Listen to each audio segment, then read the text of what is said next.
thank you hair nerds and PDA for giving me this opportunity to show you into my NAHA collection for 2018. So first I'd like to talk about, this is my collection right here, which I call Laced.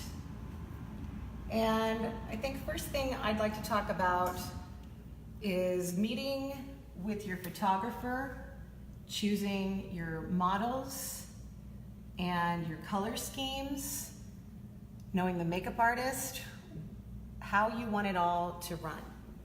So when I first met with my photographer, Robert John Clay, I knew I wanted to work with him. I never have. I was waiting until I had something good enough because I know he'll make it right.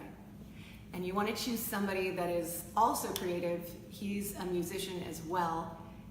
And I was meeting with him and trying to explain that I want to put together this collection, but I don't want to come off like a crazy person because I have no physical something to show him yet for my collection. I'm explaining how I want it to be. He's saying, do you think you want it like a Renaissance vibe? Yes, but I want like bright colored backgrounds. I want it to look soft, ethereal.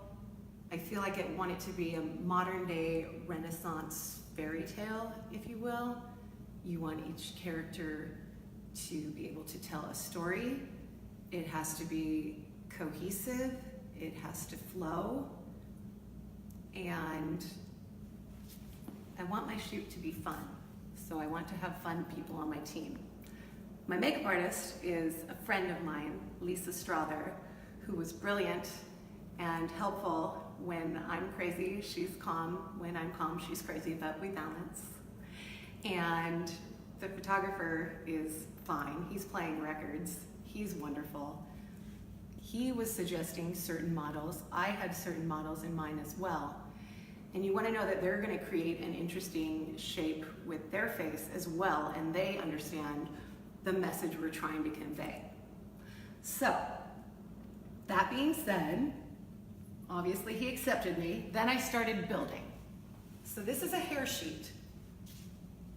In case anyone has not made a hair sheet, I want to explain it to you because no one explained it to me. So I do one side with dark hair, one side with light hair. And I'm literally taking little pieces from a Yaki bag and spraying it one at a time. Make fun of me if you will, but this New Image Instant Freeze hairspray from Sally Beauty Supply is the one thing that was really working, and here's why. This spray, if you can see, is very fine mist. You want a very fine mist over and over again. Then I'm just gonna use the blow dryer on low, hot, because I can touch it, push it, smash it down, right?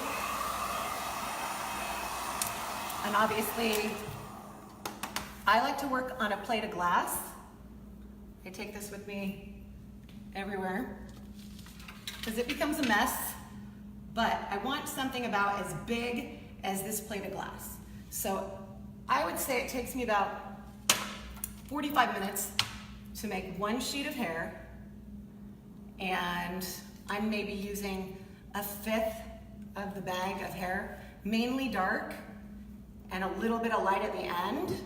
And as you're pulling up the hair sheet, it's gonna stick to the glass. So you're getting pieces of hair pulled up with your hand. It's a mess. Flip it over, start spraying again, and flattening it down until you have something about this thick. Like I can fold, bend it, I can still work with it. So then from here, I started to start making shapes. So I would cut circles. I'm gonna cut a circle. And maybe you can use the bottom of a hairspray can, whatever you like, something so that you have uniform circles. I liked doing these in small, medium to large circles. So here's one. This is gonna make how many per sheet, let's say? 2, 3, 4, 5, 6, 7, 8, 9, 10, 11, 12, 13, 14, maybe I could get 15 circles out of this sheet. I also cut strips, some long, some short. Let's see. And you can, I would measure them out too, like 3 inches wide, 2 inches wide. I'm just freehanding right now. But if you just freehand everything, it can get a little chaotic. So with these, now I have one light color, one dark color.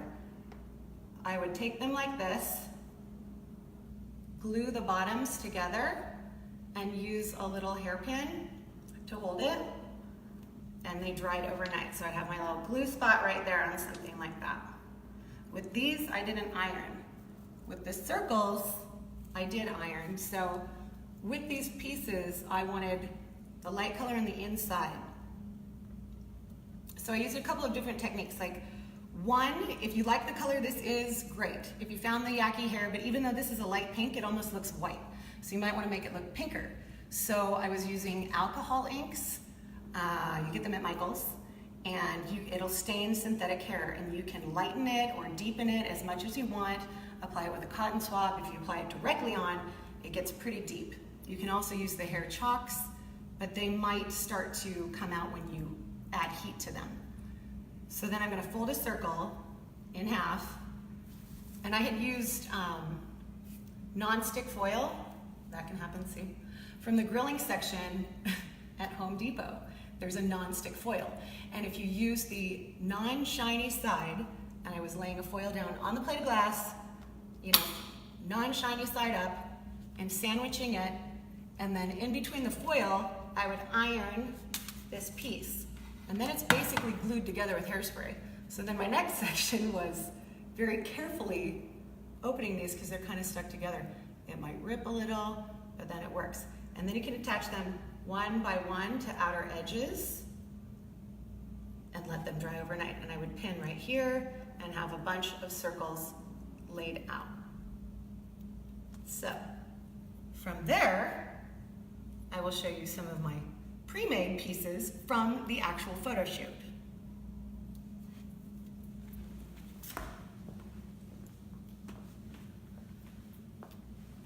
So this takes a fair amount of time. I'm gonna get my paper so I don't forget the things that I wrote down. I would say one sheet of hair like this takes me 45 minutes to make, and almost an entire can of hairspray. Each piece for the girl, because there was 3 girls, is about 9 sheets of hair. So that's 9 hours making sheets of hair. Then, to cut the circles or the strips, these are how the strips look when they start getting glued together. And these, of course, are how the circles come out, which turns out to be like a snowflake design, like at the dollar store for your birthday parties. But it's cool because it gets stretchy. You can turn it into a flower child headpiece. You could make it pretty or turn it into something avant-garde. So if I have, just to price it out, if I have 7 to 8 cans of hairspray, probably 9 bags of yaki hair, I'm using 2 to 3 bags per girl, 2 bags of dark, maybe 1 bag of light. So that's 9 bags total. That's about $40 to $45. 7 to 8 cans of hairspray is about $65. And then your spray or water-based color to stain deeper pinks inside is going to be how much you're using. That's a $235 investment to make these. What it really is time. So since I wrote it all down, cutting sheets, folding, ironing per sheet, I'm gonna say is about an hour. So that's 9 hours per head. Gluing and attaching the sheets is another 9 hours per head. So that's 18 hours each just to make these.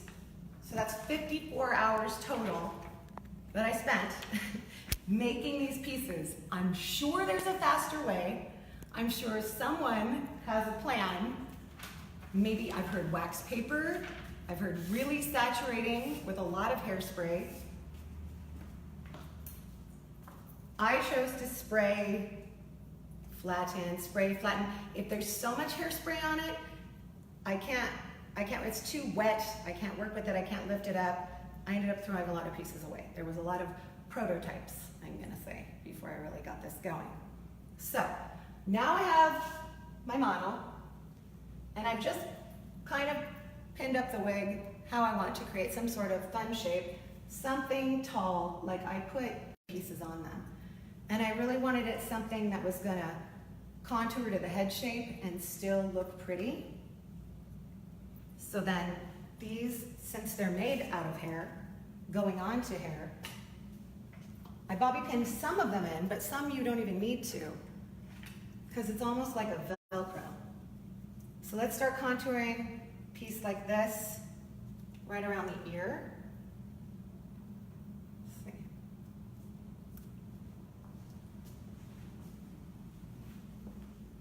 Maybe pinning some pieces in.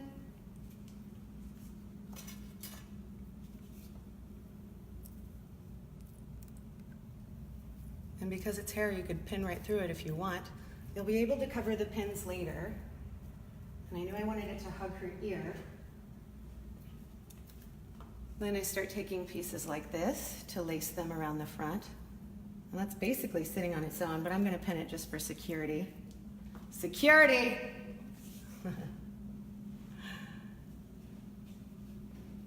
And already that's pretty, like I could see a whole flower chat. And then, not that it's gonna look exactly like the photo shoot I did, because it can come out different every time. So maybe I wanna start making something tall and interesting, creating this shape. Just pin it in. Let's see. Anyone having any questions? I don't see any.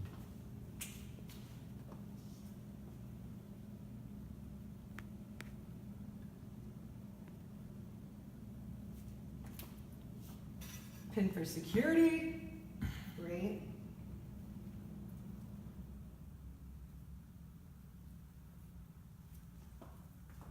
You still have plenty of pieces. You can be covering up their hair, or I'd probably be using somebody with blonde hair or something that's going to blend in.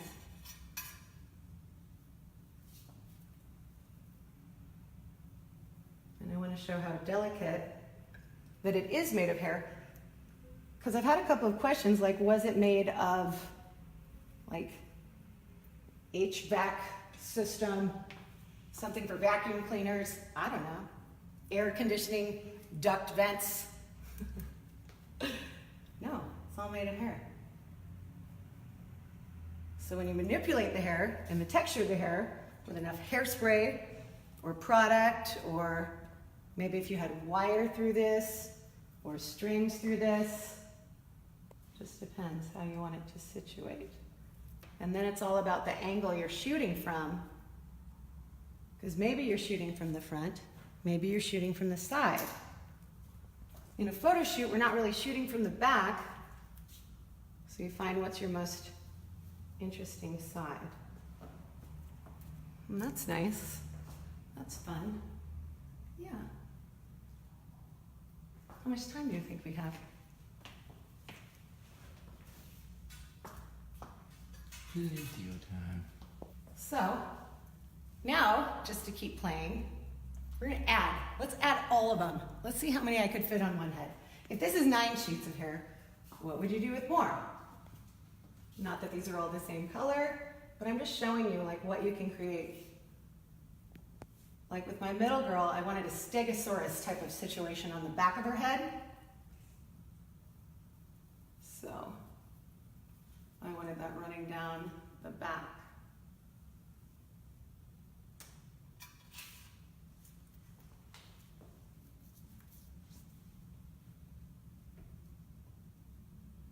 Okay, I'll take a long one, pin it into another piece, attach them together. Yes. Not that you're ever going to use all in one. This is why too many techniques could ruin it, but when it's all the same type of technique, it can be really cool. Let's see. Hi, Toya. Says, I do lots of avant-garde photo shoots, so this helps me a lot. Oh, really? Have you made hair sheets before? Because nobody really ever showed me. Everybody's like, make a hair sheet, make a hair sheet. So that's my way of making a hair sheet, but if other people have techniques that they want to share, I'm open to everything. And other people's work, you know, having a mood board, finding images that excite you and drive you. For me, I'm always inspired by how did somebody do that? How did they create that shape? What did they make it out of? So, and then I want to try to figure it out. This is looking cool. So you always got to step back, see the shape you're building. Maybe I want to show that color. Keep pinning. Always keep playing. It can be taken down, but as you see, once this is made, your work is not hard on the actual photo shoot day. This is getting crazy. You just have to figure out how you like it. It's not going to take all the time with the styling. You've already built the pieces, and you've probably played on a doll head. So see how some of this can sag? Some of these are too open. They don't look that uniform, but if you push them up tighter, they look a little better. And then I'm getting to see some of these open circles from the back. She says, no, she hasn't made hair sheets. They're braiders, so use a lot of braided hair. Oh, okay. That's definitely cool. And I've tried using the braided hair and pulling them apart. Some of that curly hair gets so yucky, smooth hair. Let's see, how tall can I get it before it falls? Who knows?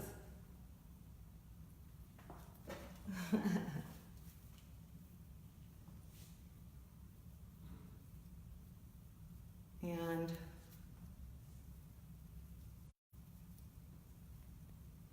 I just want to get all these on, then we can look at it from a couple of different angles. But I think you guys are getting the idea. Just like it when it hugs the head and it mimics an updo. Because I still want it to look pretty, even though it's crazy. Randy's sending hearts and thumbs ups. Oh, that's my boyfriend. I love him so much. If I didn't have a regular life with a wonderful person, I couldn't do all this. It would feel like too much pressure. Also, doing a Facebook Live scares me. So thank you. I like being the person behind the scenes, not the one talking.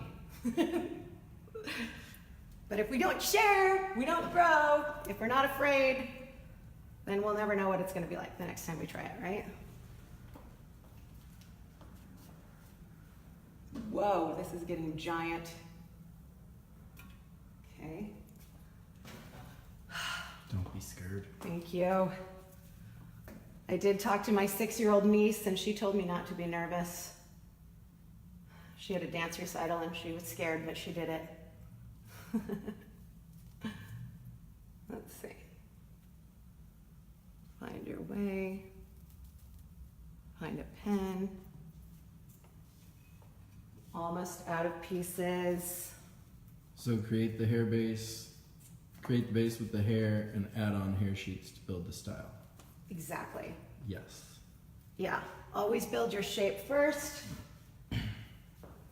or have a plan as to how you want it to be shaped. Do you want it to be off to the side?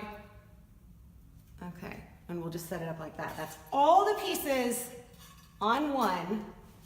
Not that you need to. Now, how important is a base?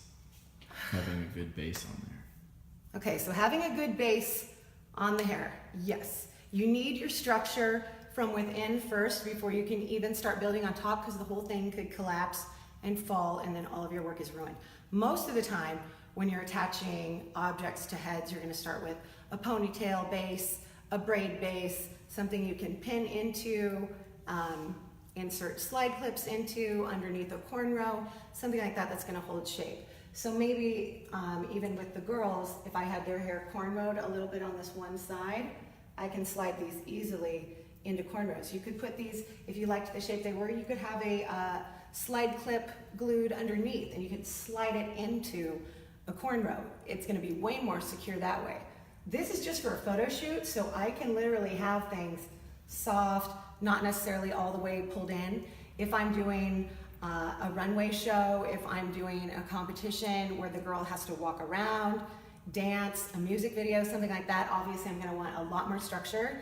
Maybe I will have even pre-made it into a wig like this first, and they can just put it on their head, or I'm gonna go from ponytails and braid bases to make sure it's not moving around, it's not gonna fly off somebody's head, or you wanna make sure you'll have somebody shake their head, that little pieces aren't gonna come out anywhere. And I feel like that's explaining the technique, how it works, and then it's really just about you, the photographer, capturing the right angle, the right light. Do you offer any classes for this? I mean, if anybody wants to hang out with me at any time, we can all teach each other. Because I pick up little techniques from everybody, and this is something I messed around with. Like, there's no class for it. I'm literally looking at images that I've loved. I have a lookbook from, I think, 20 years ago, 23 years ago when I started doing hair, and just like making for my clients images I'd ripped out of magazines. I didn't know who the people were at the time. I looked through that lookbook now, I still have it. It's almost all Luis Alvarez. Like, it's his big shapes that he did in hair. I've always been fascinated by that. It still looks like a regular person, and they're pretty, but it's so big, like, or balls on the head, or shit. And I'm like, how does that happen? So then, yeah, you start using a balloon, and you put synthetic hair on a balloon, and you deflate it. I've done that on infant swim rings because they actually fit the size of your head correctly. And then you cut the swim ring out, you pull it out, and now you've got like a circle of hair that can go around the head. With any circle or form, or head, wrap it around something, smooth from the seam. That was another part of it for me, like in shoots. I don't want it to look like just pieces pinned on. I don't want it to look messy. Like, everyone can do that. There has to be a technique and a refined technique to it, so it still looks clean. Like, it can have flyaway editorial hair, but it still has to be clean. It has to be pretty, like from a distance. When I look at it up close, it could have little fuzzies, but from a distance, does it have a big shape? Because, in photography, your shapes are gonna look smaller than they do in real life anyway, so you wanna make it bigger than you think. And then, of course, the color scheme, like for the girls' skin tones, I knew that I wanted Quinn, with her darker skin, to have blues, contrasting, and wardrobe design is huge as well. So you can either, maybe you have a bunch of money, I hope you do, and you can have amazing wardrobe, but if you don't, you either want them to be naked, you want to have something interesting to the shoot, because you're looking at that too. So my wardrobe designer was Catherine Trifoletti, and this was out of the box for her. She's doing uniforms for Disney and things like this, and a lot of the casino workers at hotels. So I originally thought, okay, maybe I'll put, petticoats over the girls' shoulders. Well, you know what that was gonna look like? Tutus flipped over the girls' shoulders. So about a week before the shoot, I took everything to her for her help. She cut up all those tutus and petticoats and folded them in an intricate design so that they could go off the shoulder, be flowing from the girl's chest, and the one for Quinn in the middle with the collar she designed. I wasn't even sure that I was going to use that, and once I got Quinn's hairpiece on, it completely mimicked the design of her hair, and it really made it completely come together. So putting together a shoot like this for NAHA, which is a lot of pressure, and so many times I just wanted to stop and say, you know what? I don't know what I'm doing. Nobody knows I'm entering. I'll just quit. I just don't know what I'm doing. This is a whole mess. Nope. You have to keep going, because the more you build, it gets better. Like, when I had a few pieces, it didn't seem like anything was coming together. Once I started getting about 9 sheets of hair in there, there's real shape to it. There was a mood, a feeling, and I started getting excited. and recharged. And when you have that creative brain, you can't go to sleep. I can't tell you how many times I was up thinking, which glue should I use? Should I use Mod Podge? Should I use hairspray? Should I use an Elmer's glue? Is this one too tacky? What if I fold it? Does it not open again? Glues and hairsprays, and again, please tell me any hairspray. I tried so many, and some of them, like I said, were either too stiff and then I couldn't work with them, or they got like a white chalky paste to it when I heated them up with all just trying, trial and error. Figure it out, keep going, and have fun. You have to have fun. So I hope in some way this has inspired you to make it better, get a new technique, or just realize, hey, I'm just Callie Jones. I work at a regular hair salon. I'm not with a company, I'm a regular person. So let's all do this together, because all of you inspire me in this industry, and I hope that I can inspire you as well. Thank you so much.